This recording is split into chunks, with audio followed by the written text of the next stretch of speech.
Thank you, Ma'am Jane, for the very wonderful prayer. And of course, salamat Bay sa napakagandang introduction. At lalong-lalo na sa ating mga guests ngayon, no? So we have a lot of visitors from Luzon, Visayas, at Mindanao. So welcome to AdTech International. Lahat ng ating mga online marketers, mga distributors, at ang ating mga franchises nationwide. At actually, marami sanang gusto ring mag-join sa ibang bansa, no? Sinabihan ko muna sila na wag muna kasi magpupokus tayo ngayon sa more on Tagalog version, no? So siguro saka na lang pagka si Vice na ang nagsalita kasi maintindihan nila, no? Magpupokus ako ngayon, I will be using more on Taglish, no? Pero majority Tagalog at saka Bisaya. So sa lahat ng mga taga-Bisaya, part of Visayas and Mindanao, so maayong gabi kaninyong tanan, at saka sa lahat naman ng ating mga kababayan sa Luzon, magandang gabi at mas magandang lalaki si Vice sa ating lahat. Ayun. So anyway, napaka-importante ng ating pag-uusapan ngayon. Okay, napaka-importante dahil itong pag-uusapan natin ngayon, ito ay all about kung paano tayo makakatulong sa ating mga magsasaka.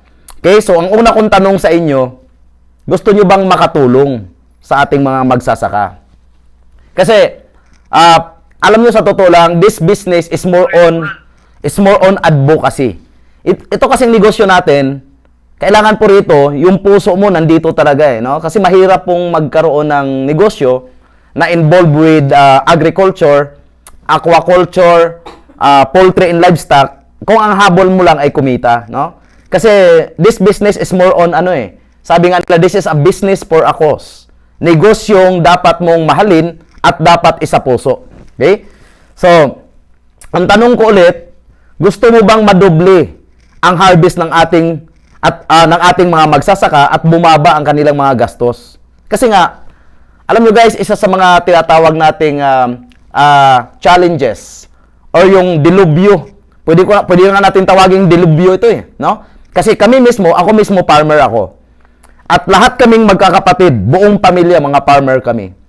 At isa sa mga pinaka talagang masakit sa part bilang farmer ay yung napakataas ng gastos mo sa pagsasaka, pero ang baba ng kinikita mo. So, masakit yan kasi hindi biro ang maging isang farmer, hindi madali isang maging farmer, pero napaka-mura ng pagbili nila ng ating mga proceeds or harvest. So, ang pangalawa kong tanong, gusto mo bang madoble ang harvest ng ating mga magsasaka at lumiit or bumaba ang gastos nila? At ang pangatlo kong tanong, gusto mo bang yumaman ang ating mga farmers? Kasi guys, alam niyo sa ating bansa ng Pilipinas, dito lang ako nakakita ng farmer na mahirap. Alam niyo ba guys, sa ibang bansa, majority sa mga farmers mayayaman. Ang tuloy mga farmers doon, tig-tatlo ang sasakyan, no? Mamimili ka, meron silang pang-personal na pang-private na sasakyan, meron silang mga van na kung saan pang-family, at may mga pick-up sila. Yun yung kanilang pang-negosyo. Alam niyo guys, dito sa atin, ang nakikita kong sasakyan ng mga farmer dito, kangga. No? Kangga. Kalabaw at saka, sa Bisaya pa kung tawagin namin, balsa. No? So, alam niyo, ito yung masakit na part sa farmer natin sa Pilipinas. Kasi majority, ang farmer dito may apelyido.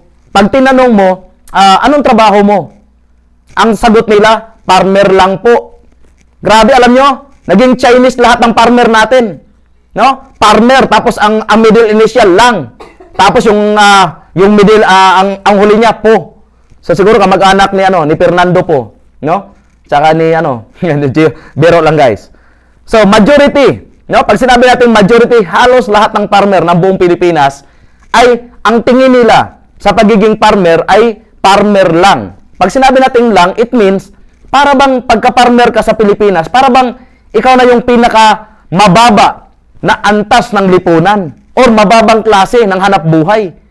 Para bang pag-farmer ka rito sa Pilipinas, parang ang feeling, wala ka ng ibang opportunity makita, kaya nag-farmer ka na lang. Kaya nga lang. Para bang ang tingin nila rito sa mga farmer, mas maganda pa ang buhay ng mga empleyado kaysa mga farmer. Alam niyo, nung araw, lahat na nakapag-aral sa mga kolehiyo, lahat ng anak nakatapos ng kolehiyo, nakapag-aral sa ibang bansa, ay anak ng mga farmer. Alam niyo, kung matatandaan ko nung araw, yung mga farmer natin, mga kaibigan, mga kababayan, sila yung mga taong turista. Sila yung nagpupunta ng iba't ibang bansa. Yun yung mga farmer natin dati. Alam niyo kung bakit?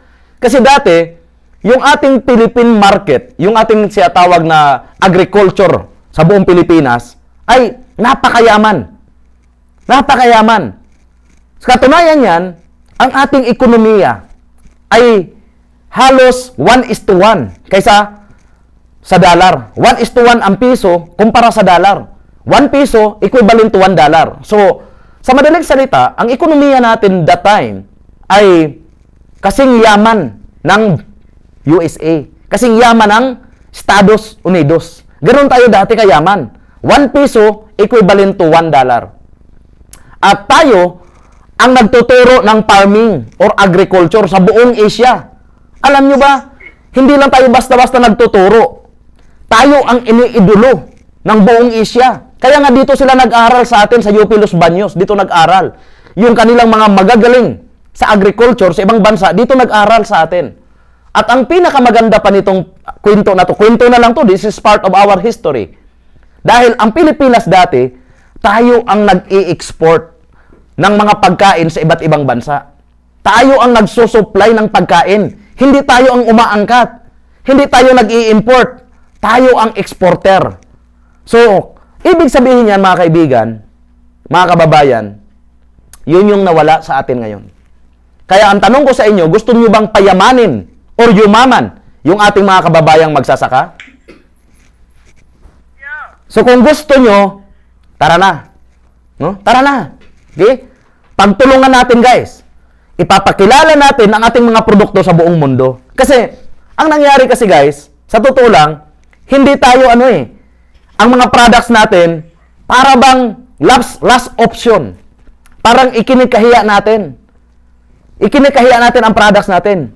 Marami tayong produkto sa Pilipinas na hindi nakakapasa sa tinatawag na global market or yung tinatawag nating export quality. Marami tayong produkto na hindi pumapasa sa international standard. Kaya ngayon, kailangan nating ipakilala ang lahat ng produkto ng buong Pilipinas sa buong mundo. So, ito yung ating pag-uusapan ngayon. Okay? Nandito tayo nga sa tinatawag na production department. Ito yung sistema ng ating production department, no? So, sa AdTech. Now, I would like to share with you with some of our mission, no? So, ang ating mission is to help, to provide, and empower every consumers, farmer, growers, and traders with high-quality products and enjoy a lifestyle reward with unlimited earning opportunities that will lead them toward having a time and financial freedom. So in short, ang gusto natin dito mangyari ay makatulong at i-provide ang lahat ng kailangan ng ating mga consumers, growers, farmers, etc. etc. At gusto natin silang magkaroon ng tinatawag na time and financial freedom. Yung bang tipong may oras ka para sa pamilya mo at marami kang perang pwedeng gastusin kasama ang mamahal mo sa buhay. Na hindi mo na kailangan mag-abroad. Na hindi mo na kailangan iwanan ang pamilya mo sa bansa natin. At dito lang mismo sa Pilipinas ay pwede ka nang umasinso. Okay? So our vision is to be the lead advocate in organic farming. Okay? So, yun ang gusto natin mangyari, guys. No? To be the lead advocate in organic farming globally. Okay? Not only in the Philippines, but globally. For sustainable and healthy food production. So, gusto nating maging supplier, no? Tayo ang pinaka number 1, okay, na supplier ng pagkain sa buong mundo. Okay? To be the biggest producer, provider of agriculture food sa buong mundo, guys. At hindi lang yon. Ang gusto nating mangyari is to be the leading lucrative lifestyle reward provider in the industry. Alam niyo kung bakit? Ang dami nating mga rewards na binibigay rito sa AdTech. At ang pinakamaganda rito, sooner or later, lahat ng iyong mga groceries, libre na. Lahat ng iyong mga personal basic commodities, libre na. Lahat ng iyong mga, sabi natin, mga gadgets, mga wants in life, magiging libre na yan because of our mga tinatawag na lifestyle reward. At ang pinakamaganda nito guys, darating ang panahon, hindi man ngayon, sooner or later, darating ang panahon, magiging libre na pati sasakyan at mga bahay nyo. So paano mangyari yan? Saka na po, malalaman kung paano doon sa ating tinatawag na business marketing plan. Okay? So now, ito pa ang pinakamaganda. Our advocacy is to provide organic, safe, nutritious, and high-quality products sa ating mga pagkain. Ang gusto natin guys, tayo mismo, kumbaga sa mga lahat ng hapagkainan, kumbaga sa ano pa yan, lahat ng kinakain mo mula umaga hanggang gabi, lahat ng kailangan mo ay dapat organic, safe, and nutritious. At ang pinakamaganda nito, dapat lahat ng kinakain sa hapagkainan ay tatak, organic. At siyempre, galing lahat kay AdTech yan. Okay? So, to empower one another towards a better life. To uplift the financial and health status through teamwork and AdTech international system. So, ibig sabihin nito guys, ang gusto natin mangyari dito ay maging tulay tayo. Sabi nga nila, gusto natin maging channel of blessing. Alam niyo, pagka naging channel of blessing ka kasi, napakasarap niyan. Kasi we believe that God is the greatest provider. God is the supplier of everything. Si God ang creator ng lahat sa buong mundo. So dahil siya ang gumawa, siya ang supplier, siya ang provider, ibig sabihin na kay God ang lahat. At pag ikaw ay ginamit ni God as a channel of blessing to His people, nako, you never run out of supply. Siksik, liglig at umaapaw ang biyaya sa'yo. Dahil ikaw yung daluyan ng mga pagpapala papunta sa mga tao. Yun yung gusto natin mangyari. Lahat tayo rito sa AdTech International ay maging channel of blessing sa maraming tao, lalong-lalo na sa mga kababayan nating magsasaka. Gusto nyo ba yun? So, ang tanong, okay? Paano ba tumatakbo ang ating business concept metrics? Okay? AdTech Business Concept Metrics, ibig sabihin guys, ito yung buong platform. Ito yung buong sistema. So, paano? Okay. Of course, si AdTech e-commerce platform is the provider. Siya ang gumawa ng lahat, ano? And then, okay. So, ang susunod dito guys is the franchising. Which is, si franchising naman, ito yung ating mga tinatawag nating mga online store. Ito yung tinatawag nating online palengke. Alam nyo guys, meron tayong tatlong klase ng franchising. By the way, 4 ito. Merong barangay franchising, merong municipal franchise, merong city or regional franchise at provincial franchise at saka isang regional. So, si barangay, para lang yung sari-sari store. Pero ang lupit nun, 12-in-1 package yun. Okay? Si ano naman, si municipal, siyempre guys, parang ano yun, parang kumbaga sa ano pa, parang convenience store. 18-in-1. At ang city natin, guys, ito malupit sa city natin. No? Parang Jollibee or McDo. Parang pinagsamang Jollibee or McDo at mga lahat ng convenience store. Ganon siya katindi, no? Kasi may organic restaurant na siya, etc., etc. That is 20-in-1. Tapos yung atin na mga regional, if you are familiar with Macro or SNR, yun, no? SNR, Organic Depot, no? Ganon yung ating regional. So later on, saka natin pag-usapan yan. Baka by Wednesday, yan naman yung topic natin by Wednesday. So sa ngayon, pinapakita ko lang muna sa inyo yung buong platform. Okay? Kung paano tumatakbo. And of course, yan. We have 2 kinds of consumers. Pilipinos pa lang guys, we have 110 million market. This is national market. And 7 billion worldwide. So ang tanong ngayon, gusto nyo bang mag-engage sa business na ganito? Gusto nyo bang pumasok at mag-supply ng pagkain sa buong Pilipinas at magkaroon ng consumer na 110 million at 7 billion worldwide? Gusto nyo ba magkaroon ng ganyang negosyo? Guys, saan ka makakita ng isang sari-sari store? Saan ka makakita ng isang convenience store?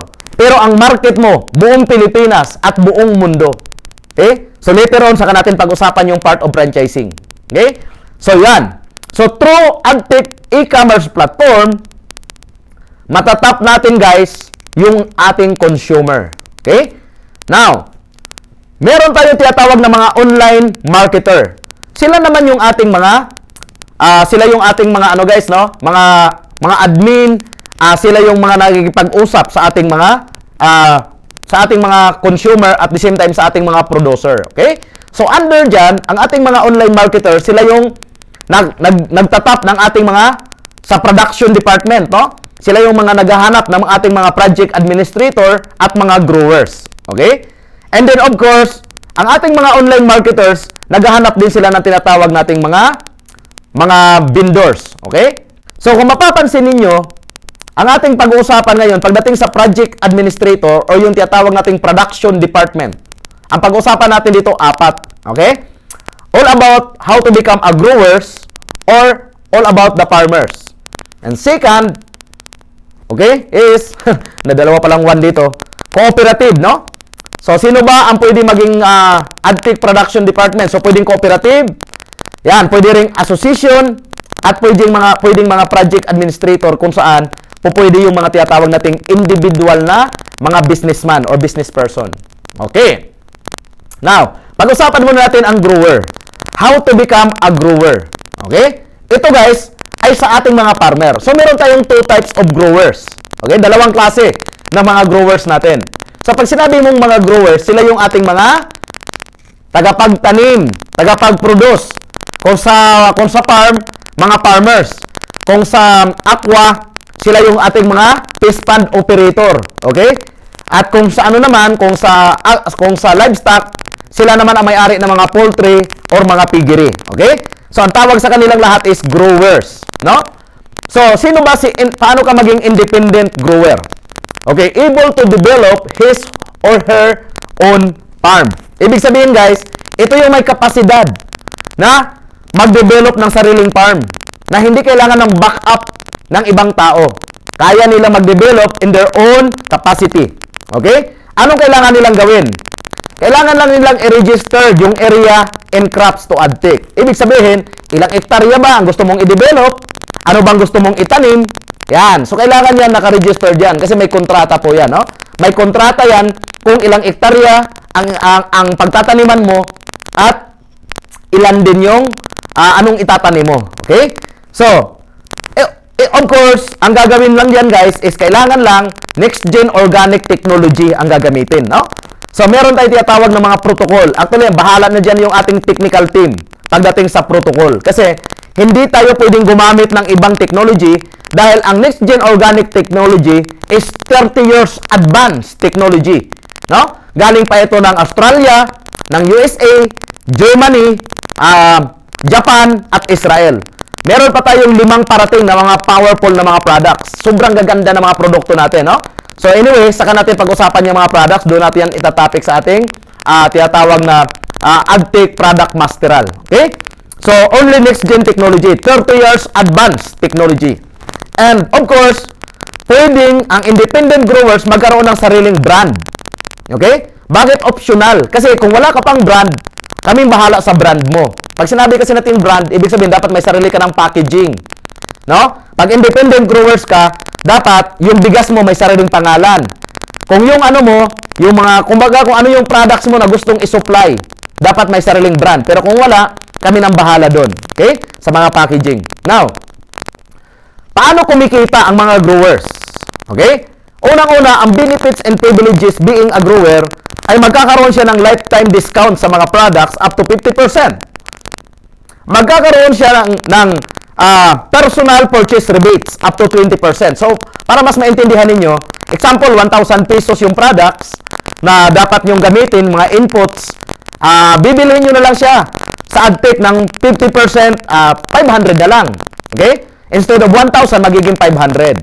Tapos, magkakaroon ka pa ng personal purchase rebates up to 20%. Ibig sabihin, yung 500 mo na binili, magkakaroon ka pa ng additional 100 pesos na rebates. Okay? Every month. Monthly on all purchases. So, saan ka makahanap, guys? Bibigyan ka na namin ng discount sa lahat ng gagamitin yung inputs up to 50%. Magkakaroon ka pa ng 20% na reward or rebates after 1 month. So, ang pinaka-perfect example niyan is si SM Advantage Card. Si SM Advantage Card, every time mamili ka, meron kang points. Yun nga lang, wala kang discount. Pangalawa, wala ka ng discount, wala ka pang, may points ka nga, pero napakaliit naman, no? So, siyempre, sistema nila yun. Hindi natin pwedeng questionin. Every 1,000 pesos mong bibilhin, meron kang piso na matatanggap every 1,000 worth of products. Sa amin, guys, up to 20%. So, kung 1,000 ang binili mo, may discount ka na 50%, so 500 na lang babayaran mo. May 20% ka pang matatanggap. So, ibig sabihin, sa 500 mong binayad, ibabalik pa sa iyo ng company yung 100 pesos at the end of the month. So, napakaganda. Napakagandang sistema. Now, pwede ka rin kumita sa 10 ways of earnings. Okay? Through AdTech business system concept. Ito ay optional lamang kung gusto mong kumita ng additional income. Okay? Being a independent grower. At may enjoy mo ang higher quality and higher price. Alam nyo guys, higher quality. Kasi pag ginamit mo ang next gen organic technology, magiging first class ang lahat ng quality ng harvest mo at magiging pang world class at magiging export quality. So syempre, bibilhin yan ng AdTech ng mas mataas na presyo. At ito pang pinakamaganda. Enjoy the increase of yield and production up to 300%. So meaning, pwede pang dumoble or matriple ang harvest mo ngayon. Yung current mong harvest ngayon, pwede nating doblehin or triplehin yan. So kung paano, doon yan pinag-usapan sa ating technical training. Okay? Now, meron namang isang klase ng grower. Ito naman ay yung tinatawag na joint venture grower. Okay?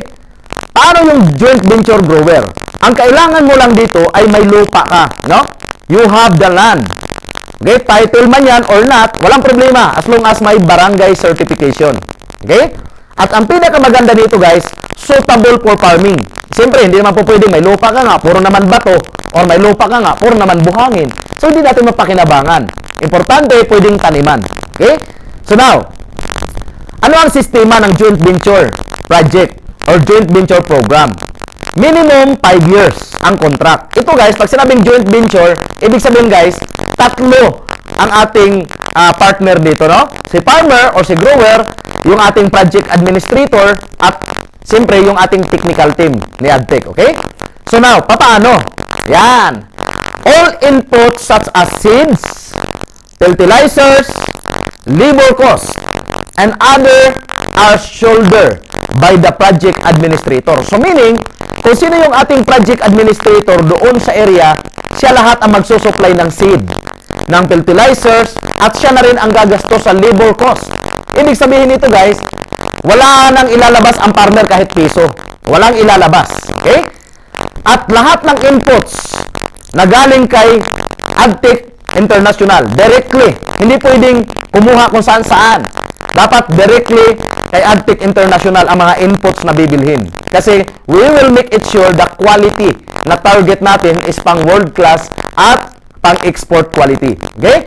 So AdTech will buy the finished produce plus 2 pesos per kilo based on the prevailing buying price. So lahat ng produkto, kung magkano ang bintahan sa labas, laging plus 2 pesos ang ating mga produkto. Okay? Yan ang pagbili natin per kilo. So example guys, no? Sa labas, sabihin natin ang bintahan is sa bigas is 40, bibilhin natin ng 42, no? So lagi may plus 2 pesos. Administrator will buy the raw produce, mga raw materials, raw produce, plus piso naman based on buying price. So kung anong buying price na nasa labas, lagi naman tayong mataas ng piso doon sa ating tinatawag na mga raw. Pag sinabi natin raw, ibig sabihin, halimbawa sa bigas, palay pa. Pag palay pa, mas mahal tayo. Okay? Pero pag bigas na, plus 2 pesos naman. Pero pag palay pa, plus piso. Now, growers will enjoy the higher price and higher yield on production up to 300%. So meaning, hindi lang pala mas mahal ang bili natin, kundi doble or triple pa ang harvest. Kaya doon tatama ang mga ano guys, doon kikita ang lahat ng ating mga growers. Kasi mas mahal ang bili, pero doble or triple pa ang harvest natin. Okay? So growers or farmers can work with salary and monthly allowance. So kung imagine guys, yung ating mga grower at mga farmer, pwede pa magtrabaho. May sweldo pa sila. At may allowance sila guys na 2,500 per month. Okay? Don't get me wrong guys ha. Iba yung monthly nila, ay iba yung salary nila per day, iba rin yung monthly allowance nila. So meron pa silang monthly allowance na 2,500 per month. Wow! And of course, siyempre guys, dahil may salary sila at may monthly allowance sila, siyempre, ang maganda nito guys, pagdating sa tinatawag nating administrator. So, paano? How to become a project administrator? Okay? First is, choose a designated area that you want. Okay? Pahingin tubig, please. Okay. So, meaning, meron tayong mga choices. Saan mo ba gusto na maging administrator? Barangay ba? Municipal ba? Provincial ba? O regional ba? So, ito guys, is depende sa tinatawag nating capacity and capability ng isang administrator. Second, is choose what type of project admin you wish for. Okay? Ano man gusto mo? Buy and sell ka ba? Joint venture admin ka ba? Administrator? Or funder ka ng joint venture project? So, ibig sabihin guys, ikaw ang bahala nito, no? Kung saan mo gusto, pwede mo rin ito pagsabay-sabayin, yung tatlo na to. But of course, again, depende sa ating capacity and capability. Okay? Now, paano ka kikita sa tinatawag nating buy and sell administrator? Again, sa lahat ng raw materials, okay? Pag ikaw ang bumili, may plus piso ka. Okay? Example, 10 pesos. Example lang to guys ha. 10 pesos per kilo ang bintahan sa labas. So, 11 pesos ang bili mo. Then, syempre, pagka ikaw sa buy and sell, may tinatawag tayo guys na processing. Ipoproseso mo yan. Yung palay, gagawin mong bigas. Okay? So, pwedeng sarili mong brand, pwedeng brand ng AdTech. Now, meaning, pag bininta mo na yan, finished products na ang tawag dyan. So, pag bininta mo yan sa AdTech online platform, may plus piso na yan. Ay, may plus dos na yan ha, na mas mataas na ng dos.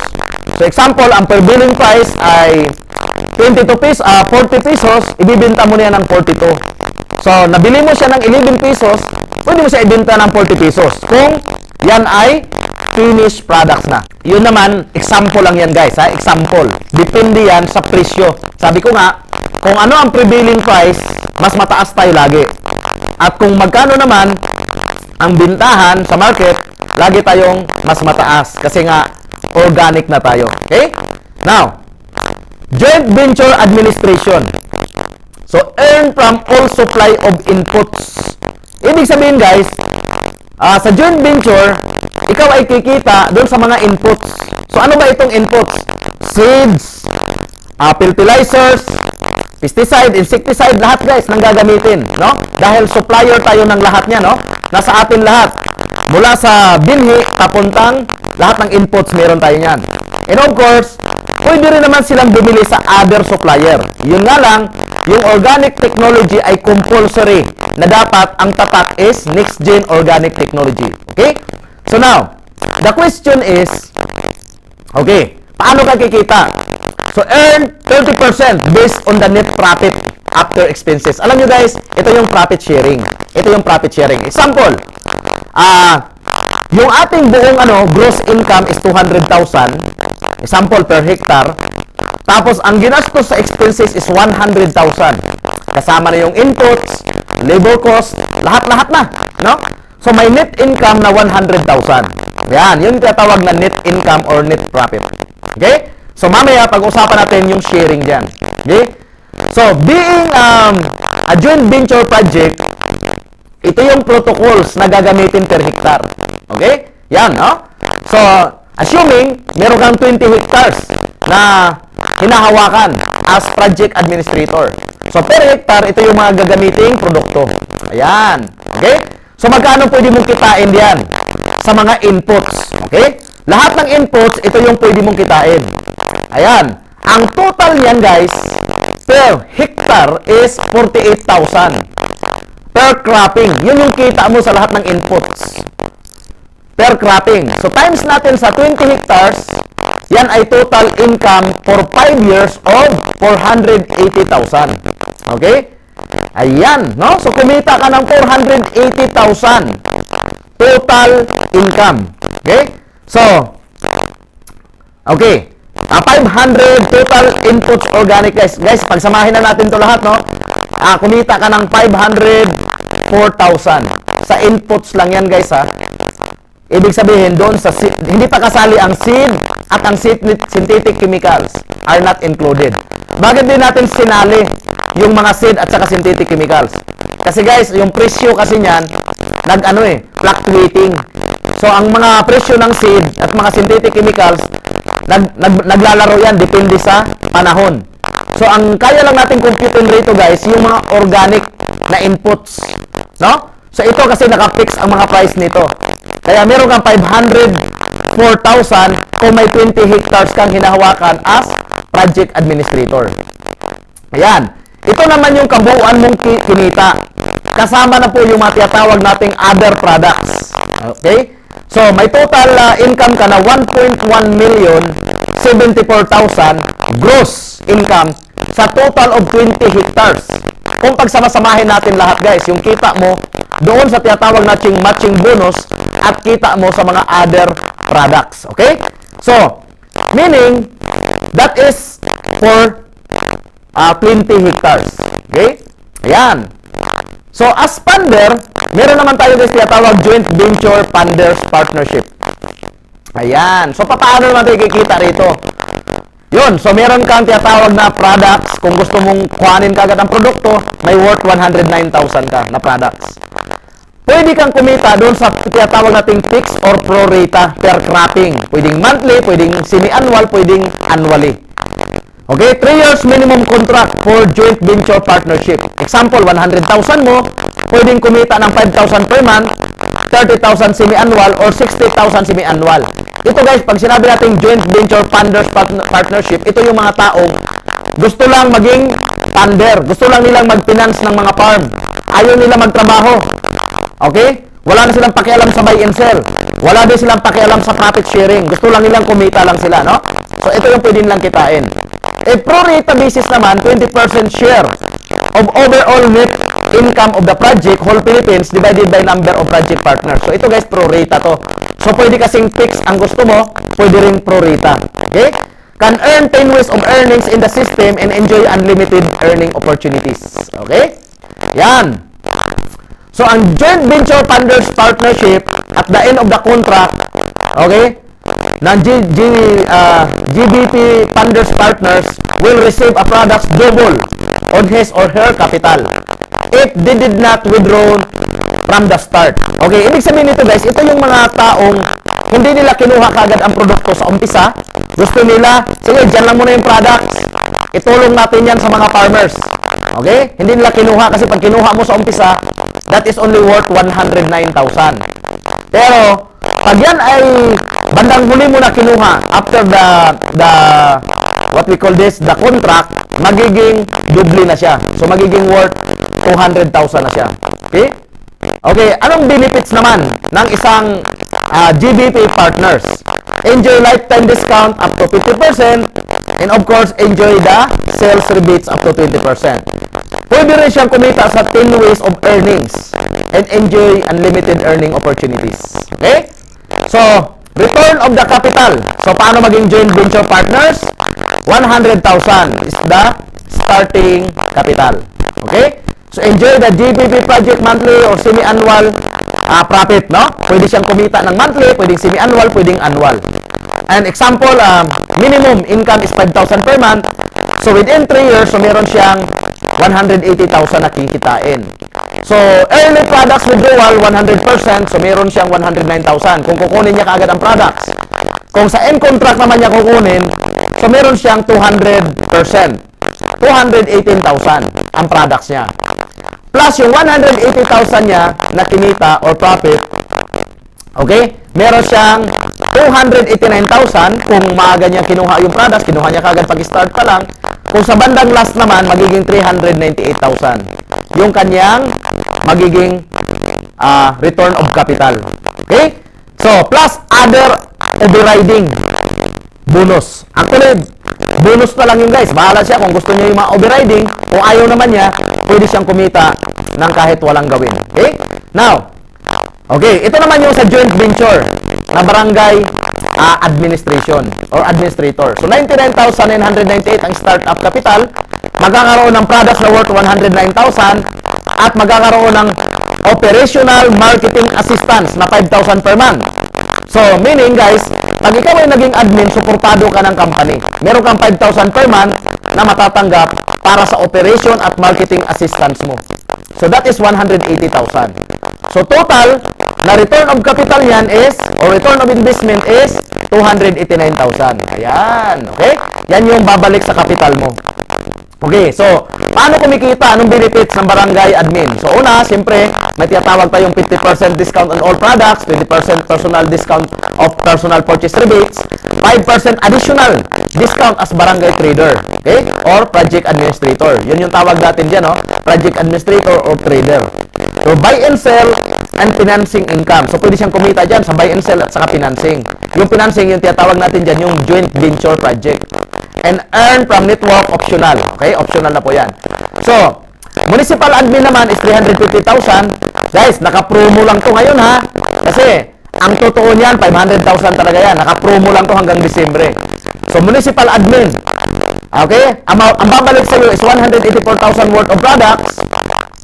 Tapos meron kang operational marketing assistance na 5,000 per month within 3 years.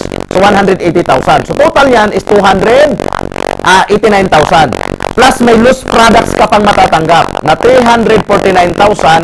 So, total talagang babalik sa'yo ay 713,000. Yun yung ROI or return of capital. So, return of investment. So, ibig sabihin guys, ito yung babalik sa'yo na produkto at yung kinita. So, hindi pa natin pinag-usapan dito yung profit sharing, no?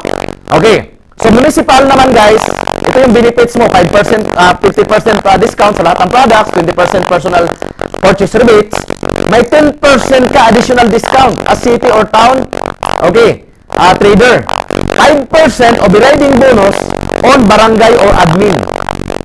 Yan, sa mga barangay admin guys, meron kang 5% additional overriding. Ibig sabihin, lahat ng trader or mga project administrator sa lahat buong barangay, sa buong barangay ng munisipyo mo, okay? Basta under na munisipyo mo, may override kang 5% kahit di mo sila kilala. Naku, ang ganda nito. Siyempre, kikita ka rin sa buy and sell at mga joint venture project. At yung pagkita sa network is optional. Okay? So, provincial, joint venture, admin naman sa provincial. So, 1 million ang kapital. Ang total na babalik sa iyo guys is 2.4 million. Kasama na dyan yung mga products at yung monthly assistance mo sa marketing and operation na 225,000. Okay? So, 25,000 per month within 3 years, may suporta ka galing sa company para i-set up ang buong operation ng buong province na 900,000. So, could you imagine guys ha, 2.4 million ang babalik. Nangapital ka ng 1 million, binigyan ka ng company ng products at support sa buong operation ng whole province na 2.4 million. Kaya napakaganda nito. So, ang benefits mo, 50% discount sa lahat ng mga products na binibili, 20% personal purchase rebates, okay? 15% additional discount as provincial admin, 5% overriding bonus sa lahat ng mga town, guys. City and town, lahat yan, may 5% ka. 10% ka sa lahat ng mga barangay na hindi mo naman sila kilala. Lahat ng administrator at lahat ng trading sa buong barangay, sa buong town, under ng buong province, may overriding ka sa kanila. Meron ka pang kita sa lahat ng buy and sell at mga joint venture project. Okay? So, yung network optional. So, regional, of course, 5 million. Ang total na babalik sa'yo, products at cash, ay nagkakahalaga ng 12.2 million. Guys, could you imagine yung ibibigay sa'yo ng company na operational marketing assistance sa buong region is 125,000 per month for 3 years. So, 4.5 million ang support sa'yo ng company. Plus products, meron kang 12.2 million na return of capital or return of your investment. So, ganun kaganda yung ating mga project administrator. Suportado yan ng company, buong Pilipinas. Okay? So, anong benefits? 50% discount sa mga products, 20% personal purchase rebates, 20% additional discount as regional trader, 5% overriding sa lahat ng mga provincial administrator, 10% overriding sa lahat ng mga town and city administrator, at meron kang 15% overriding sa lahat ng mga barangay administrator. At of course, yung kita mo sa buy and sell and joint venture project. Okay? So now, yung profit sharing natin sa kitaan, no? Ganito yan. Kung mapansin nyo kanina, no? Meron tayong tinatawag na net profit doon sa total income. Okay? May tinatawag dyan na profit sharing, no? Yung profit sharing dyan, guys, 50% ng total net income ay mapupunta kay farmer. Okay? So, ibig sabihin, guys, yung 100,000 na kita sa per hectare or per project, kalahati niyan, 50% ay mapunta kaagad kay farmer. So, that is 50,000. Okay? So, could you imagine, guys, natulungan natin si farmer na kumita. Kahit wala siyang nilabas kahit piso, lupa lang sa kanya. Okay? Kalahati kaagad ng kita ng buong project na punta sa kanya. Tapos 30% naman ang napunta kay project administrator. Yun ang malupit. Si project administrator, kumita na siya sa supply, may 30% pa siya sa profit sharing. Ibig sabihin, out of 100,000, may 30,000 siya. Okay? And 20% naman yan, guys, mapupunta sa ating technical team. Kasi, guys, ang AgTech ang magsusupervise buong Pilipinas, supervision sa technical, sa ating mga technical person ay napupunta, guys, sa AgTech technical team. Okay? So, sino ba yung technical team natin? Buong Pilipinas, meron tayong mga agriculturists at mga technician. So, para suportahan or i-supervise yung ating project. So, libre na ang lahat ng technical assistance nyo. Okay? So, yun yung ating tinatawag na profit sharing. Hatian doon sa kikitain. So, overall, kung titingnan natin to, guys, nakatulong na tayo sa farmer, nakatulong pa tayo sa mga project administrator, at nakatulong din po tayo sa ating buong ekonomiya. Buong ekonomiya sa buong agriculture industry. Kasi ang gagawin natin rito, ipapakilala natin yung mga locally produced. Si AgTech kasi, isa siyang online platform, online palengke, na kung saan lahat lang ng ibibintang produkto ay locally grown. Locally grown and organically grown. So, ibig sabihin, matutulungan natin lahat ng farmer buong Pilipinas. Ibibenta natin sa local market at international market. So, meantime, dahil hindi pa pag-export quality ang ating mga products, may tinatawag tayong transition stage. Mag-start tayo sa semi-organic. Ang semi-organic natin, guys, is 50% synthetic, 50% organic. Tapos, every cropping, gagawin natin 60-40, 70-30, 80-20, 90-10, at 100% organic na. So, kung 100% organic na, yan na yung pang-export quality natin. Okay? So, ngayon, kung may mga tanong pa kayo, itanong nyo na lang doon sa ating mga online marketer at sa ating mga technician at sa mga taong nag-invite sa inyo. Okay? So, again, guys, maraming salamat sa inyong lahat at magandang gabi po sa ating lahat. God bless us all. I'm Renan Lascuña again, to God be the glory. Thank you and good evening.